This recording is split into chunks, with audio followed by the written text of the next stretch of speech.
Total 2 lakh लोग अब तक कोरोना का शिकार हो गए, जिनमें से काफ़ी रिकवर भी हो गए और 8,000 के करीब दुनिया से जा चुके हैं। China, Italy, Iran, south Korea, Spain, France, US और कुछ माहिरीन के मुताबिक तो जर्मनी की 80% आबादी इस वायरस से अफेक्ट होगी या हो सकती है।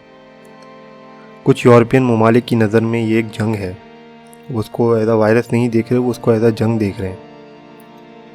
चाइना से जो निकली थी ये अब पूरी दुनिया में फैल गई है।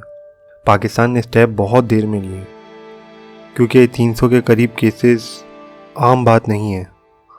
पाकिस्तान को इकोनॉमी की परवाह ना करते हुए इंपोर्ट रोक देनी चाहिए थी।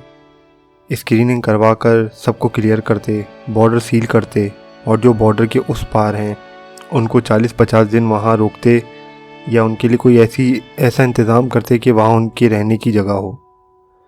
अब जब इतने केसेस हो गए हैं तो इनके पास कोई प्लान दिखता भी नहीं है। अभी भी इमरान खान कह रहा है कि अगर हम ऐसा कुछ करते लॉकडाउन का तो लोग भूखे मर जाते, लेकिन बात यहाँ आती कि इनको इस चीज़ का इल्म नहीं था।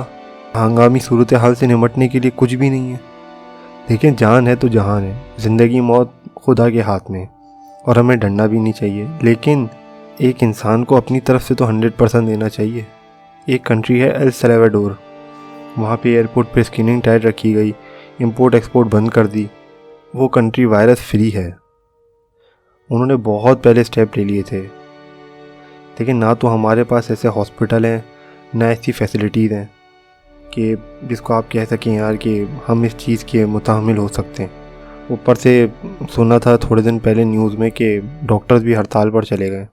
कुछ लोग जो बात कर रहे हैं उनकी बात में वज़न तो है, मैं ही नहीं कहूँगा उनकी बात में कोई वज़न नहीं है।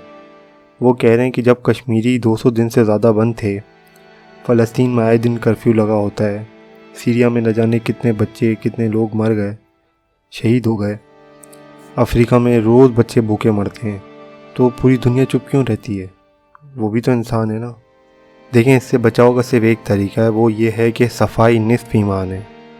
अपना 50% ईमान पूरा करें और वायरस से बचने का तरीका भी यही है।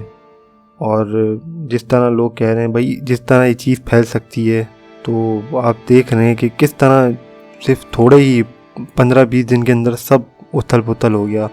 तो आप ये दिमाग में रखें कि क़यामत भी कभी भी कैसे भी इसी तरह आ सकती है। तौबा करके अपने रब की तरफ रुजू करें। हराम खोरी हो गई उससे पनाह मांगे, हराम खोरी नहीं करेंगे अगर कोई करता है तो।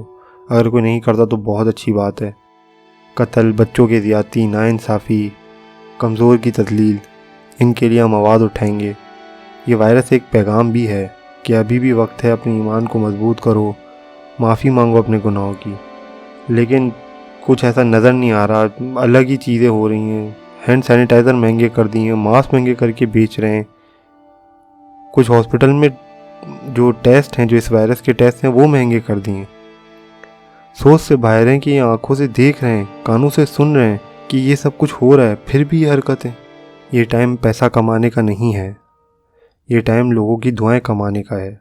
अल्लाह हम सब के घर वालों को और हमें भी इस बीमारी से और हर टाइप की बीमारी से महफूज रखे। आमीन।